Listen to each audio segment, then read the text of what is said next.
kebijakan anti-Islam Jokowi atau akan melakukan ralat. Wong soal-soal umat saja dia tidak pernah bicara, tapi tidak punya komitmen kepada umat Islam, nanti seperti apa?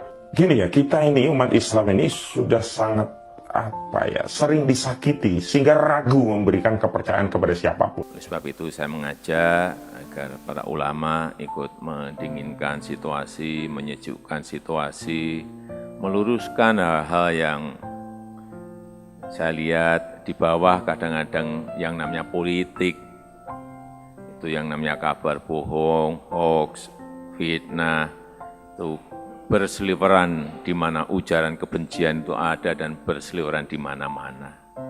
Marilah kita bersama-sama, ulama, umaro, memberikan kesejukan siapapun yang dipilih oleh rakyat, oleh masyarakat, yaitulah memang pilihan rakyat. Dan pertemuan ini insya Allah saling bersinergi antara ulama dengan umaro, dengan Bapak Presiden kita Republik Indonesia. Dengan acara seperti ini, alhamdulillah, Bapak Jokowi sebagai Presiden Republik Indonesia sangat dekat dengan para ulama. Baik, beliau sangat ramah, beliau sangat penuh perhatian terhadap kami para alim ulama yang menjadi ujung tombak umat di depan. Menurut pandangan saya itu bahwa hoax yang sekarang berjalan itu kita sebagai tokoh agama mesti harus melawan. Ya seperti yang tadi Pak Presiden bilang bahwa berita hoax itu segala macam di media itu tidak bisa dihindari. Paling tidak adalah bagaimana kita mengcounter supaya masyarakat cerdas dalam melihat media, berita-berita yang itu yang tidak terpengaruh sehingga tidak memberikan semacam keresahan di masyarakat. Juga dari kalangan ulama habaib juga mengucapkan terima kasih kepada Pak Jokowi atas perhatiannya dalam hal menjaga dan kesungguhan beliau dalam hal menjaga faham Islam Ahlus Sunnah wal Jamaah, Islam moderat, Islam tengahan, Islam wasatiyah.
Adanya acara-acara semacam ini sangat efektif untuk membendung, menjadikan suasana lebih kondusif.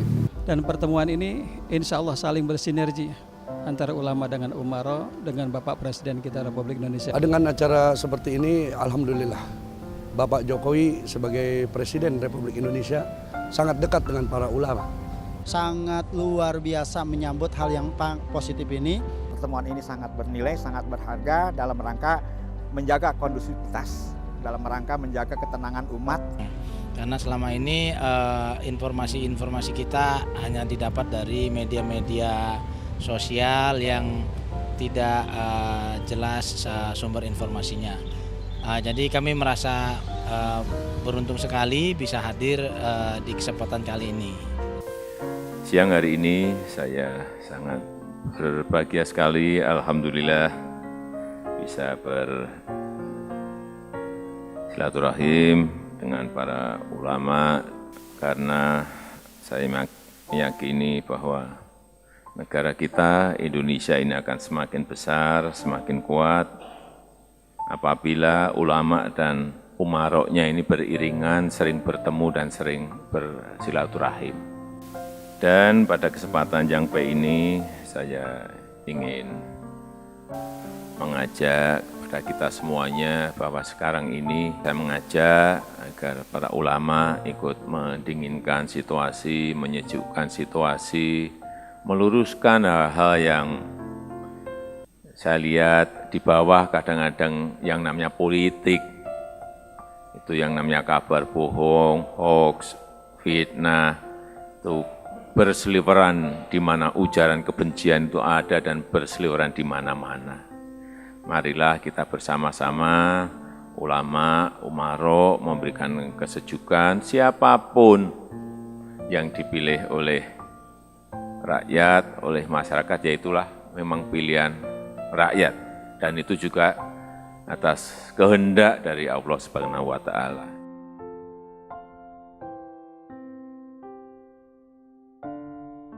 Baik, beliau sangat ramah, beliau sangat penuh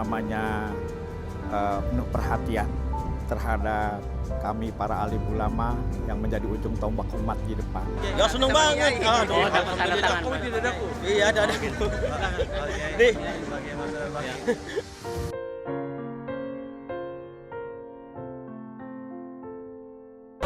Mengenai isu-isu itu ya, kalau memang hal tersebut itu adalah harus kita luruskan, ya jangan sampai ada untuk bisa diadu domba.